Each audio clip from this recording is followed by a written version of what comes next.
Chapter 12. When Nock Sivapan climbed out of the carriage in the village of Tanaburi, she didn't recognize Pong at all. Having regular meals had filled out his once hollow cheeks, and he was 3 inches taller than her now. That sticking-up hair of his had been shaved off, and his monk's robes also helped to hide him. Nock, on the other hand, had just grown into an older version of the sharp-eyed girl who Pong remembered visiting Namwan from time to time.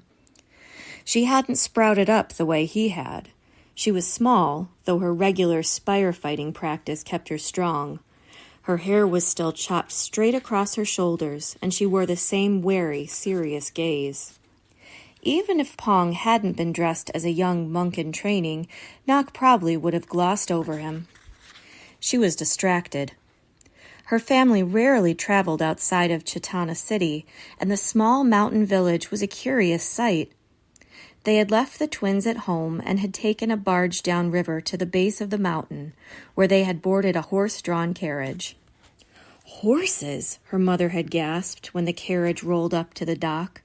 She lifted her sleeve to cover her nose against the musky green smell. "Haven't you told them who you are? They should send an orb-powered coach for someone in your position." Nock's father sighed. "They don't have orb coaches this far from the city. We'll be inside. You won't have to smell anything." At that, one of the horses lifted its tail and plopped out a contradiction to his statement. Nock offered her mother her arm to help her into the carriage. The driver clucked once, and they began to roll slowly forward. Nock's mother patted the sweat off her nose with a handkerchief and looked worriedly out the window. "We'll never get there by nightfall at this rate. I told you we should have left earlier. I don't want to be caught in the country in the darkness." Nock's father reached over and patted her knee. "It couldn't be helped. There's only one barge that stops at Tanaburi, and we were on it. We can stop at the temple and still get to our house with plenty of time to spare." "Don't call it our house," said Nock's mother, pushing his hand away. "It's a rental. One without running water, don't forget." "It's the nicest house on the mountain," said Nock's father patiently, sneaking a smile at Nock. "The one reserved for visiting officials. Besides, what can we do? It's the country. They don't have the same luxuries that we do in Chitana, though that should change after this visit." The family was in Tanaburi because someone from the Commission on Law and Light Regulation had finally noticed that no one in the village had ever bought an orb. At least, there was no record of anyone from Tanaburi visiting one of the charge stations, where most of the country people could purchase small amounts of light from the vast stores produced by the governor. Were the villagers using fire? Nock's father had no interest in making arrests, but he did plan to give the village leaders a talking to. Sure, Tanaburi was a scrap of a town with one school and a tiny temple, but they still had to follow the same rules as everyone else. It was high time that someone official educated the poor villagers on the benefits of orbs and the powers of the governor. That was one part of the reason Nock's father had decided to come. Part, but not all, as Nock knew well. "Imagine," grumbled her mother, "the governor's own law commissioner going to the bathroom in an outhouse. If we wanted that sort of treatment, we could have stayed in a slum on the east side." Nock listened to her parents go back and forth about how short or long their visit to Tanaburi would be. Outside the window, the fields of tall sugarcane gave way to lined rows of papaya orchards, and then to forest as the carriage rumbled slowly up the mountain road. If her parents would have stopped chattering, it would have been very quiet. Nock liked it quiet, and this would have been a peaceful and pleasant outing if she didn't know why she was there. But she did know, even though her parents had worked hard to keep it hidden. Like most parents, Nocks were terrible at keeping secrets from their children. For example, they never told Nock or her siblings when their father was switching jobs, and if they did, it was always called a promotion, even when everyone knew it was no such thing. A promotion should have meant more money and prestige, not less. The first promotion happened 4 years ago when Nock was 9, and her father was still warden of Namwan. A boy disappeared from the prison that year, and it was a complete mystery what happened to him. Another little boy had sworn he'd seen the missing kid climbing the mango tree onto a branch out over the river. Maybe he fell in. The child's disappearance was ruled a drowning, but everyone whispered about Nock's father behind his back. What kind of warden lets a child slip through his fingers? The incident brought the prison under review. The governor's officials looked into the record books and found that Nock's father ran Namwan half-heartedly. He hardly spent any time there, as if he didn't even want the job in the first place. So Nock's father was promoted to a desk job at the courthouse. Nock thought the quiet courthouse was actually perfect for him. He liked to read and study and be by himself. He belonged behind a desk, not running a big operation like a prison. He could have been happy there if Nock's mother had let him. But courthouse lawyers don't make good salaries. Nock's brother was at an expensive university. Her sisters, the twins, would join Nock at a private school soon. So Nock's mother wheedled and cut deals with her society friends, and by a sheer miracle, she landed Nock's father an even better gig, Chief Law Commissioner. He had no staff and few responsibilities, just touring around the province and checking the court record books. Best of all, it came with a fat paycheck. Nock's family moved to a bigger house in one of the West Side's best neighborhoods. Her mother was back on the invite list for fancy parties.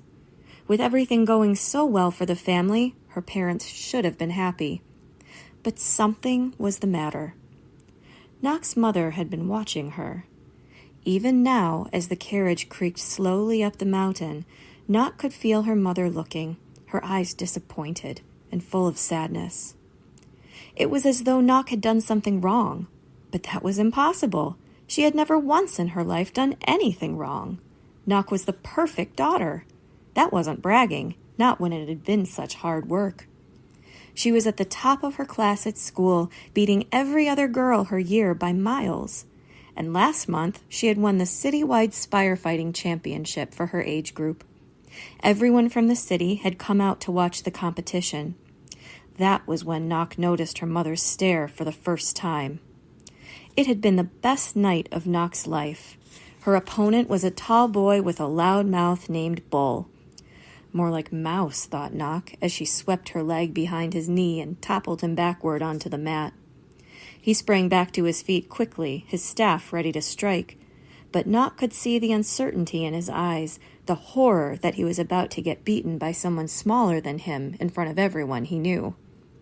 She, on the other hand, was the quickest she'd ever been. It was as though she could see his movements seconds before he made them. She'd blocked his attacks easily, holding her staff steady while his quivered with every clack. Nock felt the strength of all her years of training surging through her muscles, gathering into her core in a ball of energy. Bull staggered back from one of her blocks, and she knew the time had come to finish him off. She raised her staff and brought one end down hard, onto the floor, performing a feat that no one except the most skilled Spire fighting masters could do. The ball of energy flowed out through her arm, into her hand, and down the staff. It radiated out, shook the floor, and threw Bull off his feet and onto his back. The force of the blow blew back the hair of the spectators in the first 3 rows. The crowd sat in shocked silence for 2 heartbeats, and then they jumped to their feet, roaring her name. Later, Nock stood between her parents, holding the trophy, feeling both drained and giddy, while her father's colleagues came up to congratulate them. Thank you," said her father, shaking their hands. "Wasn't she amazing? Yes, she's worked so hard for this, so hard. She trains every day for hours." Nock almost laughed. She'd never seen her father so talkative. His glasses sat skewed on his nose, and he was smiling so big she could see his molars. "Good fight, little Nock," said one of his friends from work. "You are making your parents so proud." "Yes, a hard worker, just like your father," said another, patting her shoulder. "And his spitting image, too." Nock had quickly looked down at her feet to discourage more comparisons. No one could deny she had inherited her strong chin and dimples from her father. Nock's older brother and her sisters also shared those traits, but they looked like their mother, too, slim as herons, with long limbs and graceful fingers. Nock, on the other hand, was short, with muscles thickened from all the Spire fighting practice. Perhaps she resembles some distant relative, other family members had started to say, far back in the bloodline. Yes, far back, her mother had said, so far that no one need bother looking. But her mother was looking all the time, and thinking something Nock could only guess at. And then, a few nights before they were to leave for Tanaburi, Nock had overheard her parents talking as she lay in bed. Her father's voice was a low, steady hum, and there was a higher-pitched sound she didn't recognize. Nock got up from her bed and tiptoed out of her room and into the hallway.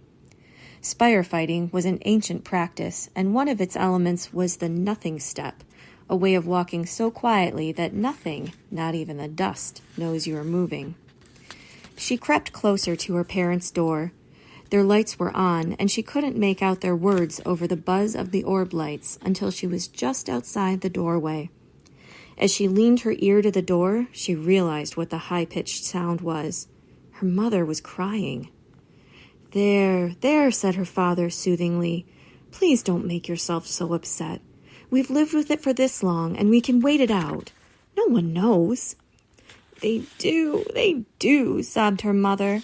I can see it when we go out together. Everyone can tell. It's so obvious to everyone but you. My darling, said his father, gently, you know how sorry I am, but I can't change the past. We have had this conversation so many times. You were in agreement with me when we made the decision. It was the right thing to do. You wanted to do it as much as I did.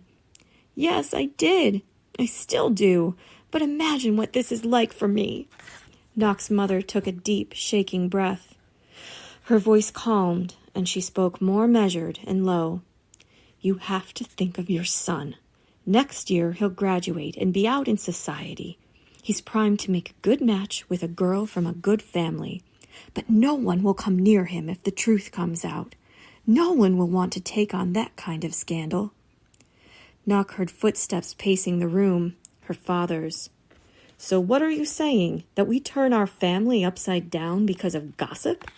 What was the point of everything we went through if you just want to rip everything apart now? Please don't be dramatic, said Nock's mother. No one is ripping anything. I love her as much as you do, but someone has to think about what is best for the whole family. If our reputation is destroyed, it won't be any good for her either. We can set her up in a comfortable place away from all the chatter.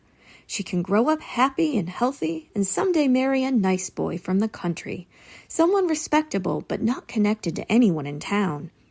Your next official trip is Tanaburi. I heard that the village school is actually quite good. She could come home from the holidays. It wouldn't be forever, just a little while. I don't know, said Nock's father. The wood floor shook as her mother got to her feet. Nock could imagine the scene on the other side of the wall, her tall father trembling before her slim little mother. This is your fault, and you have to make it right, her mother demanded. If you love your children, you'll do what's best for them. Nock didn't wait to hear his answer. She flew back down the hall on her nothing steps and into her room.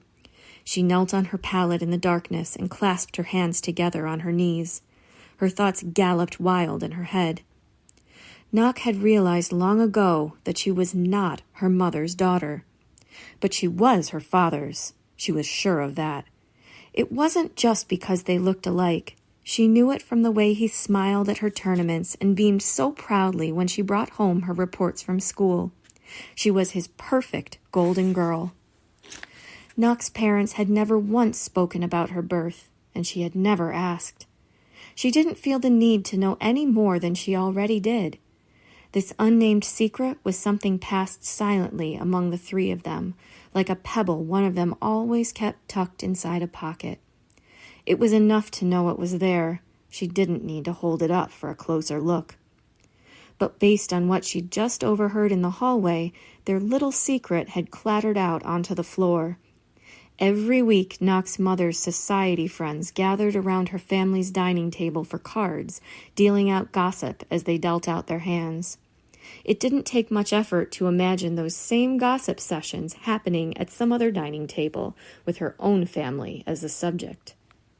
Well, she'd just have to give them something else to whisper about. She needed to do something so impressive that it would overshadow any rumors about her birth. Something so incredible that no one would dare speak ill of her family. Nock squeezed her fingers tight together. She took another breath and let it out slowly, reminding herself of the words that had given her strength over the years, words she'd heard spoken by the governor himself. Light shines on the worthy. Yes, light and love and pride, and everything that had shone on her from time to time, like that night at the Spire Fighting Championship. Nock clung to those words. I can do this, she whispered to herself. They just need a reminder of how much I bring to this family. Then nothing else will matter. And so, when she came face to face with Pong, she was distracted, racking her brain, wringing it out to think of what she could do to prove to her parents, to everyone, that she was worthy of being called their daughter. That was why she didn't notice that the young monk in training trembled as he hid his left hand tight behind his back.